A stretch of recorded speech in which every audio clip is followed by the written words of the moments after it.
Today on the LowDOWN, a Down syndrome podcast, Judy Mackenzie O'Halloran gives us a lowdown on teaching phonics to learners with Down syndrome. Hope to you, Hannah Marla. Thanks, Danielle. This episode is brought to you by our Season 10 sponsor, the Ames Family Foundation. Hi there, and welcome to the LowDOWN. I'm Marla, and I'm a co-host of the podcast, and with me here is Hannah. Hi, Hannah. How are you? Good, Marla. How are you doing? I'm good. We're talking about literacy today, and I can't wait. Yeah. Very exciting. Yes. This week's episode will focus on the important topic of literacy and cultivating a system that engages and helps develop literacy skills for individuals with Down syndrome. Our guest today is a nationally recognized author, educator, and parent of a young man with Down syndrome herself.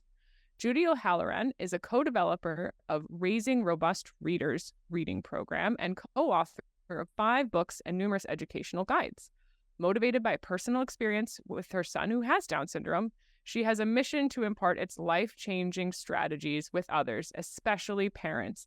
Welcome to the LowDOWN, Judy. We're so delighted to have you with us. Oh, thank you. I wish I could tell you how delighted I am to be here. Thank you. You're flattering us. Oh my goodness. Well, we've been looking forward to this chat because, literacy is just so essential and a big part of many early experiences, especially within school. So I can't wait to get into it. But before we do, let's do our secret questions. So my first one for you here is, if you could have dinner with a fictional character, who would it be? Oh, dinner with a fictional character. Winnie the Pooh. Oh, wouldn't that be fun? Be the best dinner ever. It would be kind of just honey, probably, but that would be okay. Well, I actually like honey a lot, and you can put it into a lot of different things, like a honey chicken. You can have your honey carrots. We'd have a great time. Oh, totally. Oh, that's such a great answer. Okay, next question. What is your most exciting Canadian experience? What have you done? My gosh. Okay, I actually have one because I've been to Canada once. And so the most exciting, the probably craziest experience was when we were visiting Lake Louise. And we went from our lodge, walked down to the lake, and my husband dared me to go in. Now, you all know that that's like a glacier lake. Yeah. Yes. When it's cold because it's Canada, but I don't have this South Florida concept of glaciers. Yeah. So sorry, because if my husband dares me to do something, I do it. So I said, okay, fine. So I go in this thing. Oh my God, I have never been so cold in my entire life. As I said, I'm from South Florida. I don't even go in the Gulf of Mexico because it's too cold. But it was a learning experience. It was the best experience in Canada, but it had a long-term effect in that I no longer take dares from him. Okay. Unless two criteria there. If he does it first, I'll do it. Or if he pays me like really big bucks, then I'll go ahead and do it. But otherwise, make it worth your while. Yeah. Yes, exactly. You've got to make it worth my while now. But that's my Canadian experience. Trip. Going from Waterton and Jasper and hiking and so forth. And it was wonderful, fabulous. Yeah. Lake Louise is a very beautiful spot. And I guarantee you, many people that have been born and raised in Canada have never done that. So you have one up on them for sure. Yeah. Well, I'm not going to dare them. Yeah, no, yeah. That's awesome. Okay, our last question. Do you prefer city life or the countryside? I prefer city life, but I kind of dream about the countryside. And when I go to, when we do road trips in the States, or if we go out of the country, Switzerland, Italy, and the towns I just named for you are the small ones. They're not the big ones. I absolutely love to go to small towns. I'm not a museum person, like big set, all that sort of stuff. I just love just meeting those people and seeing the small stuff. So yeah. Yeah. The more authentic experiences, right? Oh, Yeah. wonderful. Love that. Yes. Awesome. Okay, great. Yeah, we always like to do our secret questions with our guests, so just so we can get to know you a little bit better, and for our listeners to get to know you a little bit better. So thank you for doing that with us. So let's just jump into our episode. So can you tell us a little bit more about yourself and this program that you developed, and how did you come about developing the Robust Readers program? Okay, thank you. Well, I'll start off by saying the end product, the reading program, the book, etc., have turned into really a mission-driven, I don't want to call it a pride, it's just a mission-driven lifestyle now for us. But the genesis of the program did start with my son, Casey, who is now 43, just vision a younger person with the voice. Oh God, 43. What is this? So anyway, Casey was the first student in our district who was in full-time in general education. And at that point, students didn't even go into resource rooms in schools. I mean, they went off to a special school and off it went. But as fate would have it, my husband's an attorney. I'm a teacher. My degree is in education, and this was just not something that was going to work. So we'll skip all the details. We did go into, we kind of broke through the barrier. He was in public school, and as he matriculated, each year we came into a situation where the teacher we've never done this before, so forth and so on. So he was doing well, actually, kindergarten, first grade, gets into second grade, gets a little dicey. Third grade was still doing pretty well with the literacy, but then it just started to drop off and drop off. So at that point, I decided that if the district didn't have the answers, maybe I should go out and do that. Now, this was before the internet. So there were things called Library Loan. Oh, yes. Oh, good. You've heard about that. Obviously, Yes. you read history books then. You're way too young. So I'll let you go to Library Loan.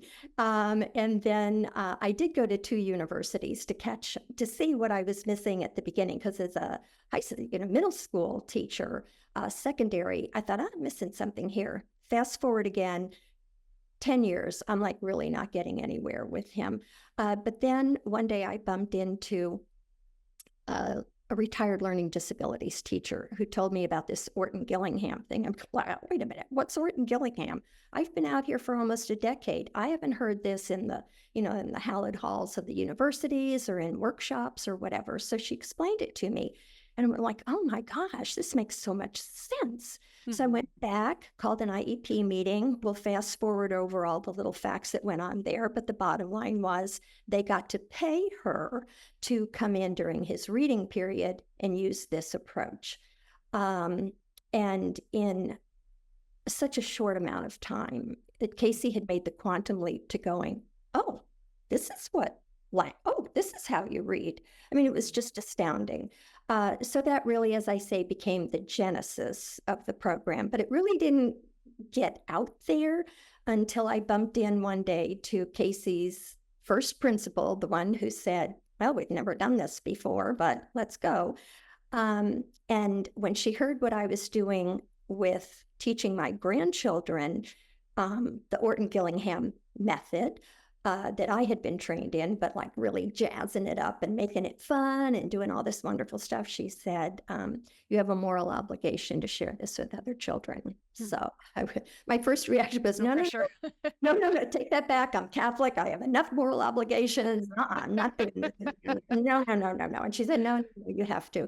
So that's how it evolved. And that's where we are today, just still doing our moral obligation, sharing this with other parents. But, it's not just, quote, I'm meeting a moral obligation. I just really think that this is so innate in parents who have children who have Down syndrome or any challenge, that if you learn something that works, there's just something inside many of us that go, I have to help others. I have to get this out there.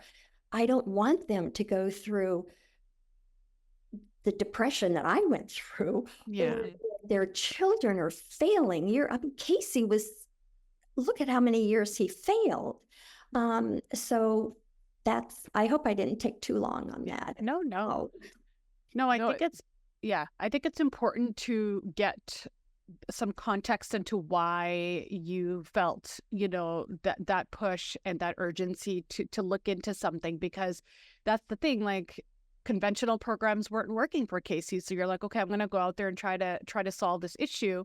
And, and look at where it's gotten you. Like, you've created a wonderful program that's going to now be so helpful, and people can build upon, for the next generation and generations to come. So I think that's wonderful. That gives me goosebumps. It always starts off small, right? Yeah. It's a task, the journey of 1,000 steps, exactly. But I think it's so important as a side, kind of a parallel message there, that I was a parent. I was just a parent. Granted, I had a degree in education, but I didn't learn it. I didn't get all the information that I needed from the university. So I happened to be but it was the drive as being a mom that made me go out and do everything that I did. And so that's something so many of us have in common. You don't have to have a PhD. If something isn't going right in your school, reach out, get the information that you need. There's so much more research out there now. I mean, actual research being done on literacy and individuals with Down syndrome, that when you go to an IEP table, you don't have to just use emotion.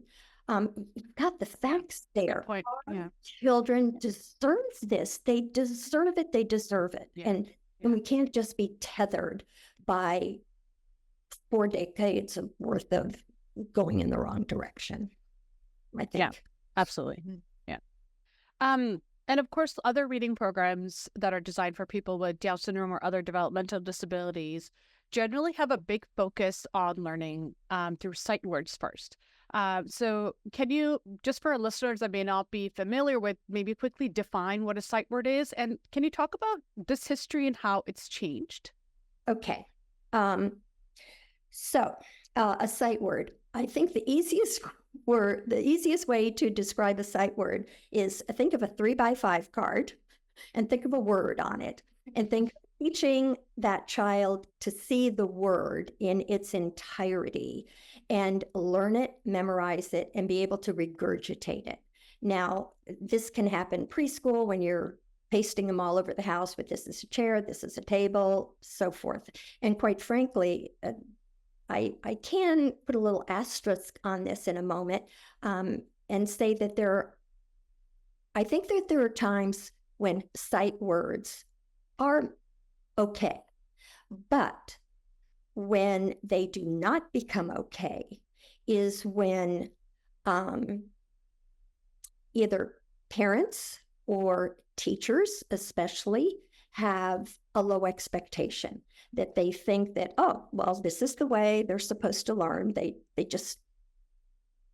haven't gone in and done the research. And so they're just believing what's out there. Unfortunately, because that's the general attitude right now, then a parent, I believe, is going to, for the most part, follow suit and go like, oh, well, they know what they're talking about, or here's this book, or here's that book. And I will say that 39 years ago, I had my box of sight cards. In fact, Casey had a near drowning experience, and he was in a coma for 23 hours. And the second thing I did when he regained consciousness was to start showing him sight word 3x5 cards. What's this say? What's this say? Because I wanted to make sure he didn't have additional brain damage. But I've learned differently in 39 years. And common sense would just tell you your child's going to be limited if all they can do is look at a sight word. So that's the common sense part. You're giving up right from the beginning and denying that child, teenager, adult, the opportunity to have a wider array of opportunities.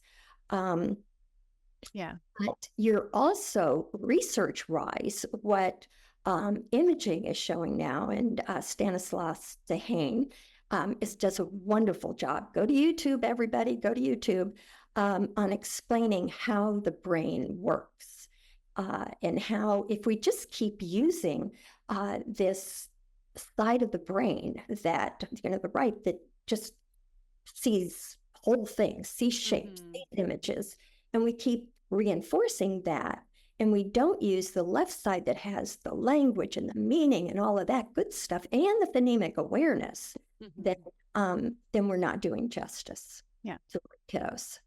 Yeah, it almost seems like it's using the sight word approach first, you're kind of missing out on some of those foundational steps, right? So, which we will talk about in a little bit, but it's just like, okay, let's just kind of do this really quick overview and we don't have to worry about, and this is where a lot of our students that come to us for therapy or for our education sessions, I've had conversations with my colleagues who are teachers here where they're just like, okay, but you taught them this concept up here, but now not the steps that lead to it. And yes, they can do sight words, but then they can't do anything beyond that. So you're kind of doing them a disservice, right? So exactly. And, we find with feedback from the parents that we have on Phonics for Folks with Down Syndrome, which is our Facebook page, or me personally in either tutoring virtually or talking with parents just as they're interested in the program, is that the older they get, like let's take a 14-year-old who has had basically nothing but sight words his entire school experience. And then now mom is really, we're getting closer and closer to the end here, and mom's realizing that there hasn't been, or dad, or grandma, for heaven's sakes, realizes that there hasn't been much progress. So then they start looking around and doing their due diligence. But now we have a 14-year-old who year after year after year has been drilled in sight words. So taking that individual back is harder. Is it impossible? Absolutely not. Absolutely not impossible. But is it harder? Sure. Yeah. And I mean, sorry, go ahead, Marlon. Oh, I was going to say, I think there's two pieces that I want to bring up as a speech therapist. Number one is that people can definitely be forgiven for thinking that because our students cannot say a lot of the sounds, that they can't learn reading through phonics and phonemic awareness and phonology. So I think those two things get conflated a lot. Like, well, they can't, say the R sound, so how could they read the R sound? And those are not the same skill. Those are not the same thing. And the second thing that I wanted to bring up is at the beginning of this discussion of sight words, you said, oh, there are occasional times where we might use sight words and it would be beneficial. And in my mind, that moment is when we want the student to understand that anything that exists in the world can be put in symbols on a paper that other people also understand. And that would be the moment to use sight words, and that it kind of starts and ends right there. What are your thoughts on those two pieces? Oh, well, I have to tell you, I have my chill bumps every once in a while. Oh, jeepers. when I hear something that I really go, oh, so like, well, luckily this is all audio, so people can't see me going like, she's shivering in 80-degree weather. She's got that air conditioner up. So the first one, absolutely, because we do have so many parents that we talk with who think, no, my child can't read because he's nonverbal or almost nonverbal, or the articulation is so challenged that they won't be able to do it. And the first thing I say is, well, how much oral reading do you do versus how much silent reading you do? Do not go around reading out loud. If I read out loud on a bus, people would say, could you drop her off at the next stop, please? So we absolutely don't, that it just doesn't relate. And there are so many ways that you can, as you are instructing that child or that student, that you can use for assessment. They don't have to say that. And the other thing that we say is that, look, If your child is making a consistent sound for a phonogram, that's perfectly fine. If it's inconsistent, then you know he doesn't know or she doesn't know the phonogram. But if that sound that usually the parent family members can relate, they get it. They know, okay, this is what he uses. The child has already proved that he or she can do it.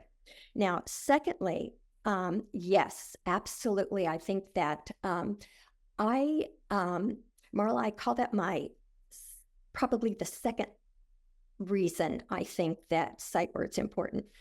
The first reason is going back to being in the, I don't think it was the ICU unit, but it was something similar, and here I am with the 3x5 cards. Those cards had given me such hope when Casey was 4 years old that this kid was going to read. I can just still remember how that was my assurance that, oh my gosh, my kid is going to be able to do this. Well, it didn't last a whole long time, but at least I had hope to begin with. And probably Casey did too, right? There's another piece there. He's like, feeling I can cool do about this. it. Oh, he can do this and he can do that. Yeah, exactly. And so second was what I call that visual bridge, where just as you said, you take that word chair on that 3x5 card, you put it on the chair, and all those squiggles start to make meaning. And then it does then go to that next level where it does become meaningful. And we can, instead of a parent just reading to a child and they think they're making up this stuff because of the pictures, then all of a sudden those squiggles do mean something. I also think that there's a time when those meaningful, quote, sight words are good because if they're meaningful. So it is mom, it's dad, it's Fido, it's here, there, whatever. And you can create those meaningful books to get them started. So I'm fine with meaningful words. I'm even fine as time goes on with high frequency words. So if I am focusing on, let's say, the AY phonogram, and I have a very beginning book that says, I see Faye, I see Ray, Faye and Ray, blah, blah, blah, blah. It's going to be very limited. But if we can insert those high frequency words, I see Faye and Ray at the bay on the boat, something of that nature, I'm able to extend it. Now, it can still be done with high frequency words. Reader, adult can say those, but at least the child, you can introduce those and not ignore them. And then, quite frankly, there are a few words out of the 220 that truly are misbehaving, but they're just minimal compared to what you actually can sound out these words. So that's my take on words. I think what you're speaking to there is there's a bit of, I suppose, compromise around making sure that early reading is motivating and interesting. That's what I was going to say too. Right? By being able to have parent names, best character names, some function words to make those sentences exciting, we will appeal more to the young readers or teenage readers who are in this process. Yes. And I think it's something to be said about how if we're doing it that way and it's motivating, we want them to end on a successful note too, so that they're motivated to continue to read and to continue to figure out, some of those more complexities when you go the phonics route. And the other thing also is that people with Down syndrome generally are very global thinkers from a visual perceptual standpoint, right? So they do like to think and look at things as a whole. So that's why a lot of them are really good at sight words. And then I think people think, okay, well, you're really good at it, so we'll just stick with it. But it doesn't mean that they're not capable of, or that they shouldn't understand how to break things down and put them back together, because that's an important skill in a lot of areas. Exactly. And I think as a parent first, and one who does, quite frankly, not have my PhD, I look at things in a very common sense manner. So that when the theory or the mindset for so many years has been, we're going to teach sight words because our kiddos have strong visual sense, and that's their strength, and we teach to strength. Yes, we do teach to strength. However, doesn't it make sense that if you have a skill that is not as developed, that you start sooner and you practice longer? So why in the world wouldn't you start singing the phonograms when you have a 3-month-old on the changing table? Yeah, it just, you start that phonemic awareness, and you'll just love this. Marla's speech pathologist. When I wanted Casey to get speech therapy when he was in early intervention, I was told that no, he couldn't have speech therapy because he hadn't started to talk yet. Oh boy. Okay. So that's addressed in another episode this season where I go on a rant about this concept. It's just, it So was like, counterintuitive. Yeah. what in the world is going on here? So I certainly didn't teach Casey to crawl until after he walked. Like, why in the world? Yeah. You start early on those things that they can't do as well. And so introducing phonemic awareness and introducing the sounds all around you and talking and vocabulary and language is, oh my gosh, that's, that's half of that simple view of reading. We have to have a strong, I'm not going to say we have to have strong language, because there may be somebody out there who's like, well, wait a minute, my child isn't very verbal, but that child, can hear you speak maybe, and okay, fine, then we have somebody else, my child is hearing impaired, well, then we have sign language. But the point is that the phonemic awareness or the signs are just so important. And the reason that I appreciate your letting me go through my 5 ways that I think sight words are important is because I feel very strongly that I don't want people to think that Marilee and I, Marilee's the co-developer, would be trashing anybody or bad-mouthing or anything like that for something that has gone on in good faith for so many years. And so we don't do that. We don't say, look, it's Phonics highway or no way. It serves a purpose. We just don't want to default to it. Yeah. Right. No, I think you bring up a really good point, because you only know what you know, right? And this is how things develop. This is how we get better, is by, even as an OT, there's a million handwriting programs out there. One is not better than the other. And I always say that I use the one that works best for my client or my student, right? So absolutely. And it's a good point to bring up, that, sight words definitely have their place in literacy, and it's just something to be aware of. And this is why we're glad that we have you on, because it's good to know. We don't think about those things. We're just told, okay, sight word is a good way to teach reading and literacy for people with Down syndrome, so we just go to that. But understanding the concepts is why then you make other decisions and better decisions. And just think of that first-year teacher or second or third year teacher. She goes into the classroom, and if they have not been taught this, if the science of reading has been something that's been ignored up until the last couple of years, what is he or she going to do? He or she is going to do whatever he or she is handed in the curriculum. Exactly. Yeah. So let's just shift over now to your approach. So you guys did use the words phonics and phonograms. So I would appreciate for our listeners if you can define those terms as well, Judy. But tell us a little bit about your program and how it's different, and kind of what the approach of the robust readers is. Thank you. Love to. Well, let me describe a phonogram first. A phonogram is a single letter. So think the alphabet, A through Z. So that's 26 phonograms right there. But a phonogram can also be 2, 3, or 4 letters that go together to make one sound. And the example I like to use is the word eight, E-I-G-H-T. Now, if you hear the word 8, there's not even an A in there.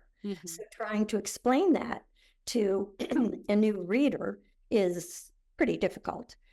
Hence, it becomes a sight word. So, but if you know that E-I-G-H it doesn't make A, it shows A, the phoneme. And I really, I shy away from those academia terms with phonemes and graphemes and so we just say that the phonogram shows the sound because it's the written part. The phoneme is the oral part, the sound. And then phonics is pretty much, I think I can easily explain it by, it's where the sound meets the letter.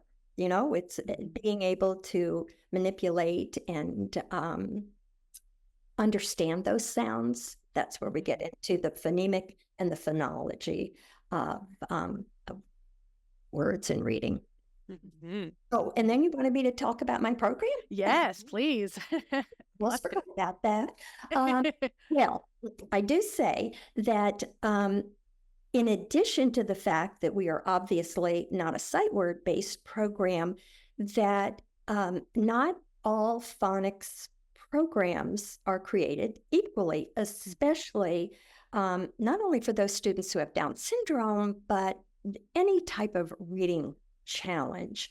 So again, looking at things from a very practical, down in the trenches mom point of view, and knowing the personality, not only of Casey as my son, but so many more individuals with Down syndrome over the years, that there are certain personality traits. So we looked at those and really customized the approach and the sequence to fit those characteristics. So first of all, I like to start off with the fact that we just need to look at things with a 23-degree tilt and teach way to approach this, that don't just look at it straight on, look at things all around you, because our program is really environmentally based. We're certainly not a computerized, put the kid in front of a computer and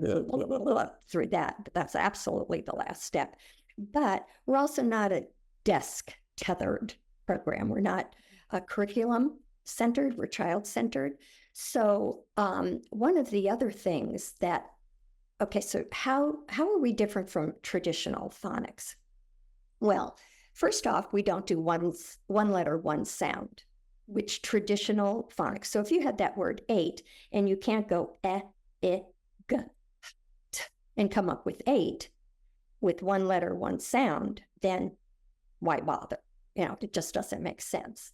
The other thing that we don't do is we don't drill word families. Now, that's another thing I did when Casey was young. Even my grandchildren, when they came along, had boxes of word family books. But in really looking at this carefully, we thought, no, wait a minute, let's look at these words. If we drill and drill and drill and drill and drill, and we give our children the sentence, the fat cat sat on the mat, oh, they're going to sound so fluent when they see that at stuff, because there it is. But if you were on a boat with fatter in the wetter, that's not going to make as much sense. But yet we've given Joey 300 repetitions of AT says at, then all we're doing is just leading Joey down a bad path. So the other thing, and this is probably the big one and the one that people have a harder adjustment to, is we don't start with a consonant short vowel consonant approach. Because if we did, then MAT would be mat, and MAP would be map, and MAY would be Maya. And that's not true. AY says A. So now we have the phonogram, the 2-letter phonogram A. So it becomes may. And we don't, WAS is not what s, it's was. And so we just don't start there. Because if you don't teach the fact that A says 3 sounds, until later on, until this disjointed time later on after drills and drills, it's just too confusing and frustrating for our children to adjust to that. And it's not fair. Why start off with doing something ineffective and then expecting the student to deal with that later? Why don't we just look at it and say, yeah, okay, I know all the books I read, all the children's books, basically words are consonant, short vowel, consonant when you start, but I never want a child to be expected to live up to the timeline of a school or a district. I want the school to look at that child and say, look, you know what, we're just going to hold off on those. We're just going to concentrate on decodable readers that have words that make sense and that don't change. And then during class time and at home, of course, sit down, read books together, all those books with the short vowel sounds, and experience the wonder of reading, but don't expect them to learn something that's just going to confuse and pull the rug out from them later. So I would say that that's pretty much the big difference. And our sequence is probably even the bigger change, because we just start out with single sound consonants because there's no change, success. Then instead of going to that single vowel, we go to what we call vowel buddies. We don't use, digraphs, trigraphs, blah, blah, vowel buddies. And the reason we do that is because it trains the brain to see that more than one letter can make one sound, but it also gets them to the point where they have sounds that are long sounds, they're familiar with them, plus they don't change. EIGH is going to be A in 8, 80, neighborhood, weight, it's with few exceptions, it stays the same. So again, knowing how much failure went into all of those years that Casey endured, what I so want to do is to make the experience a successful one for our kiddos, so that they don't fail, so that they are given pieces of instruction in small steps where at first they only have one choice. If M says and AY says A, then, and if they learn M and they learn AY, then they blend them and they're successful. So those are the big, and then we do start blending very early on so that they can really get to reading, so they know what they're doing. There's purpose for it. In clinic here, we have a long history of recognizing our students' enjoyment of and memory for music. And you use songs and rhymes to teach in your program. And I would love for you to talk about the decisions for doing that and how those were developed. You mentioned it in passing earlier, but I'd love to hear more about that. If I'm honest and I tell the truth about myself, I do tend to be rather the teacher, and I'm good at following directions. So I was trained in 2 Orton Gillingham programs, and they were rather dry and straightforward. So okay. So my co-developer, Mira Lee, had a granddaughter the same age as mine, and she wanted to teach her child this. So I'm explaining, okay, I say you say, well, I'm not going to replicate anything. Let's just say it was a drier method. And she looked at me and she said, you sound like you're vomiting. This is not the way it's going to work. And we were having our grandchildren over one day a week for, wordy playtime. And she said, I'm telling you right now, those kids will never come back if we do this stuff. So we have to make it playful. So I'm going to give Marilee the credit for saying, look, we gotta ramp this stuff up. This is not good. So we worked together on creating verses for each of the 72. Now I will say a little bit, I'll bring a little bit of credit in, that having that educator's mind, then when we created them, we made sure that here's the rhyme and the picture goes here, but when we do the verse in print, then those phonograms are in print as well, so that there's this whole connection that goes on behind the scenes. And I think somebody who's not really astute in those kinds of things don't realize it, and that's perfectly okay. That's great. They don't need to know all that stuff, all the theory behind it. But It's maybe akin to watching something with subtitles where you're going to get more out of it because you can see it. And then I find myself regularly surprised if I use subtitles or closed captioning with students or whoever. I'm like, that's what they were saying? Like, you hear better when you can see it as well. And there's purpose behind that. Exactly. And so many times if a parent will call us and ask about a little bit more about the program, maybe they've been online, but they send us some questions. And, one of our first questions is, does your child like music?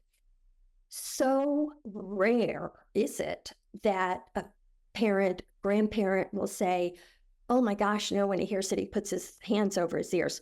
Be honest, that's happened too. Sometimes you don't have to sing it. You can say it. You don't have to dance around. You can just, bring it. They don't have to repeat it. But just almost universally, kids love music.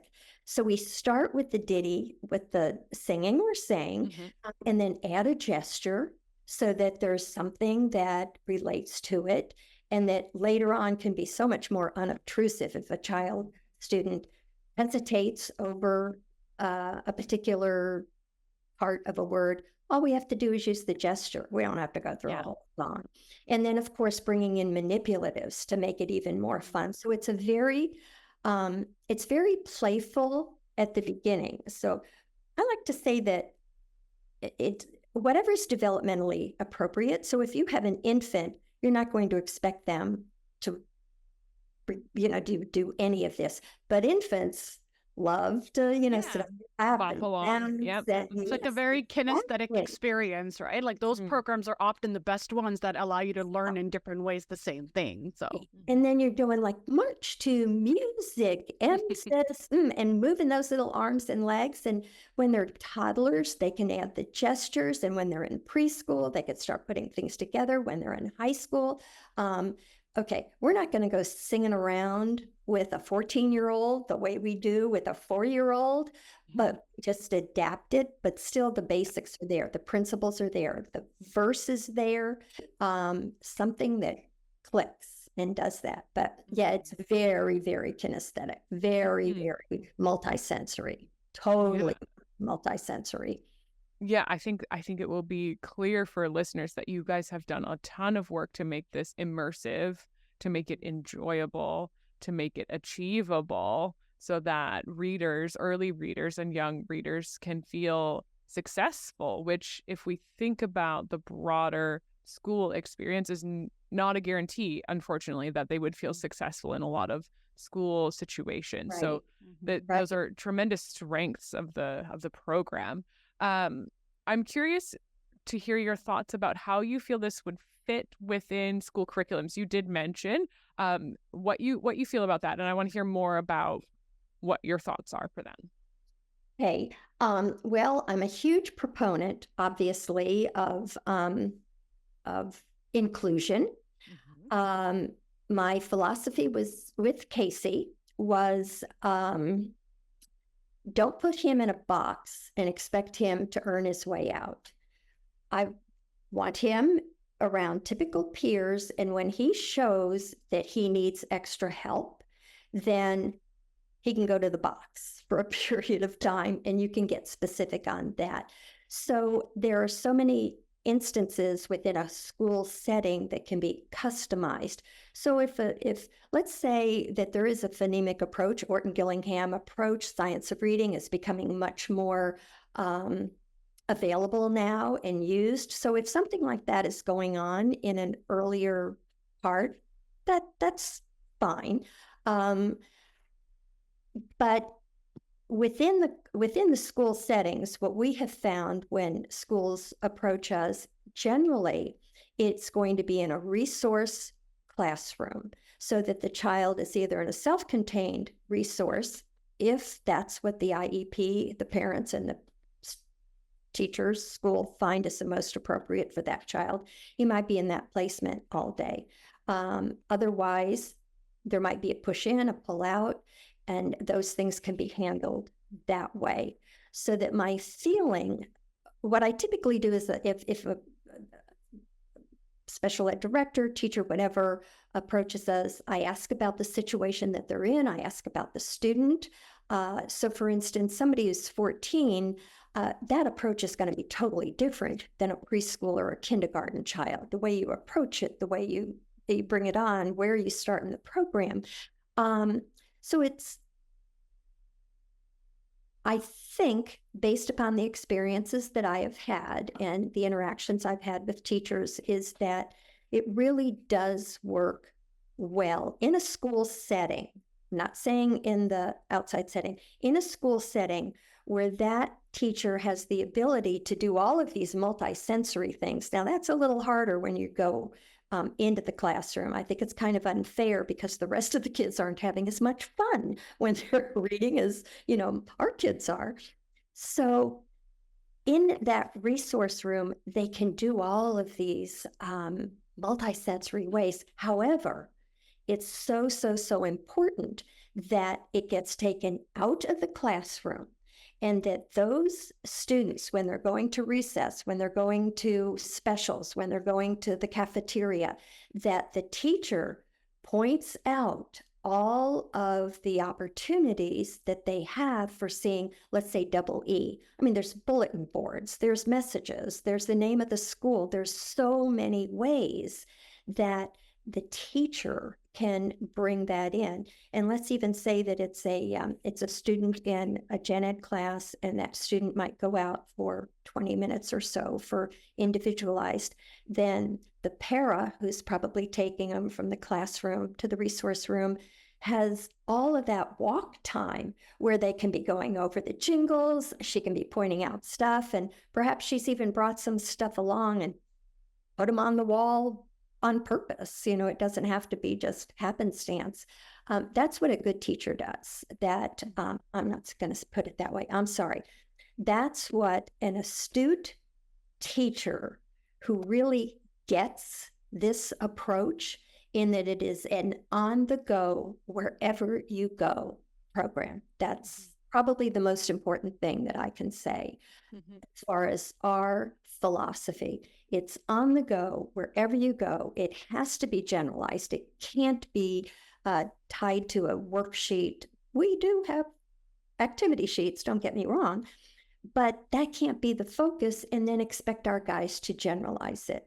And what I think is wonderful too is that if they take that, the teacher, the astute teacher, and the homework becomes, the parent needs to learn that particular jingle, and then over the weekend, parent, grandparent, aunt, neighbor, whoever, takes the child to the grocery store and cereal aisle, cookie aisle. They find that phonogram all over, and they take pictures, and they make little books and everything. It brings it to life. So when you ask me about how can we teach it in a school setting, I think I've described some of that, but I would also say take advantage of all those parents that you have out there that can become classroom assistants and send the homework home and make it become meaningful, so that they see double E and AY, and if it's Bay Street, that sort of thing.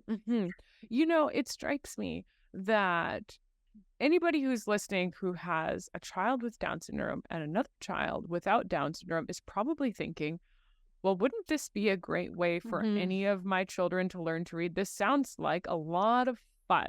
Yeah. This is universal design is what this is. This is access for everybody and immersive. Yes. And I'm sure that every grandmother on earth says, for their first grandchild, of course, and then for subsequent ones, well, my little Caitlin is such a gifted child. But in fact, Caitlin, my first granddaughter, at the age of 3, I knew was so ready for this. And my approach to her mother was, look, I'm going to step in here, and I want to lay a foundation before Caitlin gets into school, because I don't care if it's private, Catholic, public. I don't trust that every year there's going to be continuity and there's going to be a method for doing this reading. It's okay. all right, Glenn can edit this out. It's a crapshoot. It's fine. It's so true. It's so true. You know, Yeah. and it doesn't always, I'm not good at gambling, so I wouldn't want to go into that situation.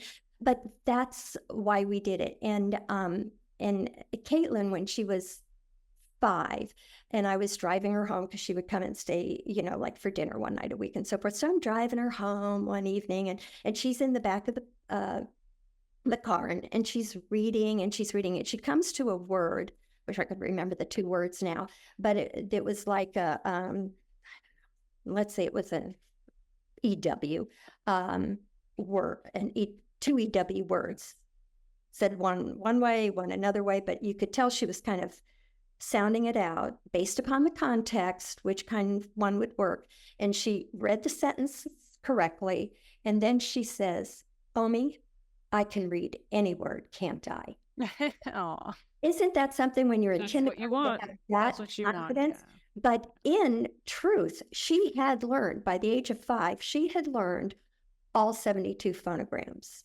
Now, my third granddaughter, who's just as gifted, was not interested in this until I told her when she was in high school that I would buy her any pair of sneakers that she wanted. And you know what sneakers cost these days. Yeah. She could learn all 72 phonograms. And 1 day later, she called me and said, "I'm ready. Come on over." She did. She sat down and learned them all. And these are Dean's List kiddos. But you're right. It's the most effective way to learn. It's what we've got 50 whatever years of research, science of reading that tells us this is what we need to do. So, yes, everybody. I do love that you keep bringing up there's research behind there's science behind this, because you had mentioned earlier in the episode that in order to get somebody on board, especially schools, like to rely on that more than emotion, right? Like, I mean, yes, you really want the best for your kids and you want them to learn, but I often have families, Marla and I, that are like, "Hey, what's the research behind this?" Because that's the one way that they're going to get convinced to do it. So I myself have learned a lot in this episode where I'm just like, wow, there is so much research in literacy. You would just assume that it's like 1 or 2 ways of reading and that's it. But people are learning how to change and how to make them better. So that's, Yes. And, if we had time, which I'm sure running long on time, I would read you 2 paragraphs from research, but I'll just give the name and anybody could look it up. So there's a gal by the name of Muriel, I hope I'm pronouncing this right, Bazin-Berryman, who went, you'll love this, to Brandon University, and which is in Manitoba. Right? Okay. And then she had an article reading research. I shouldn't just say article. It's not like it was in Cosmo magazine. Okay, so she's in the BU Journal of Graduate Studies in Education, and it's reading children with Down syndrome. And she addresses and references other researchers who have done research specifically with Down syndrome and the results of these. And why don't we put a link to it on the show notes so that anybody listening can find it and use it for their advocacy with their school? I think that would be very helpful. Okay, and I would definitely suggest Stanislaus Dehaene. In fact, you know what I could do, you can make up your mind. We do have a list of references, resources, etc. in our book, but I could send those to you in document form, and then you could pick and choose any that you want, or just go ahead and put it up on your foundation board as a resource with a link, and then they could come. In fact, what we could, I'd have to. Marilee does the web stuff. I'm not techie, so completely fine. We will figure it out. No worries. Okay, why don't we, as a closing conversation, why don't we talk about where people can find your book and your website, which we of course will link on the show notes. And is it differently available, do you know, between the States and Canada, whether people can find your book? I think the best way that they can find it, the easiest way, is if they go on Amazon.com. And I know that we get feedback from Amazon, and Amazon has different little affiliates and things. So sometimes it's Canada, sometimes it's Australia, sometimes it's Europe. So I would definitely say that if any of your listeners were interested, and you'll have the link Phonics the Right Way for Children and Adults with Down Syndrome. And now we like to say with and without Down syndrome, but it's all different. Besides, I must say that the mission is to raise the bar of expectation for this population that I know personally is so underrated, that even if you have dyslexia, when you start first grade, they expect you to read. But too many times still, a child with Down syndrome can start school and right away in life skills, whatever, they start with sight words and that's it. So that's certainly, and you know, Marla, what you did say is this is global. It's for everybody. And so, you know, a smart person would have said, oh, hey, I'm going to write a book and I'm going to call it Phonics for Everybody. And oh my gosh, I'm going to sell so many more books. Oh my gosh. But no, the mission is these kids who are so underrated. And the second message is that parents have so much ability. I mean, if you can read the word 8 and you don't even have to learn the song, just read the song. I mean, you have so much influence that you can just make it work, you know? So it was to enable parents to see that, and I keep saying parents, I'm a grandparent. I have aunts, you know, that, I mean, it's anybody who cares. Anybody who's helping out. Yeah, absolutely. And I think one of the most appealing things about the program is that it's fun. Because I can tell you from my own experience as a speech therapist, people do not want to sit down and do drills. That is not it doesn't rank high on the list of weekend fun activities. But if we can sing and dance and do the things that the students already want to do, perfect, right? Yes. Yeah. And we do get feedback from teachers who have the program who then tell me that their speech pathologists have come to them and said, whoa, he's amazing. And even this one mentioned to me that when the child came into her room, the speech path's room, that instead of just kind of pointing and blah, blah, blah, blah, that student was articulating what she wanted. It wasn't just like, so it wasn't just the articulation. It was like the sentences were coming. The awareness of sound, how it can be used, how it can be combined. Right. And listening, hearing is an innate thing, but listening is a skill that can be taught. And when a child learns how to listen to words around them, they start to make more accurate mental categories for speech sounds as well. So those things do work in tandem. They tie together beautifully. So yes, that's something that we often see is when children work on reading, there's a knock-on effect. For other areas too, which is great. We love a 2-for-1. These parents have enough to do. Thank you so much, Judy. This has been a really inspiring conversation. And I hope parents listening and other family members, people on the team feel like, ooh, we could do this school year. Why not? We could totally do this. That would be a wonderful outcome. So we appreciate your time so much. Yes, thank you. I just so appreciate you're inviting me. And I had said before that there's plenty of organizations that we could have referenced in our book. But interestingly, you in Canada, we in the US, you're the only organization that we specified because we know the efforts through our research and looking at different things. what an awesome job you're doing in providing research-based, accurate, current information that will help families and students and teachers just immensely. So thank you so much. I appreciate it.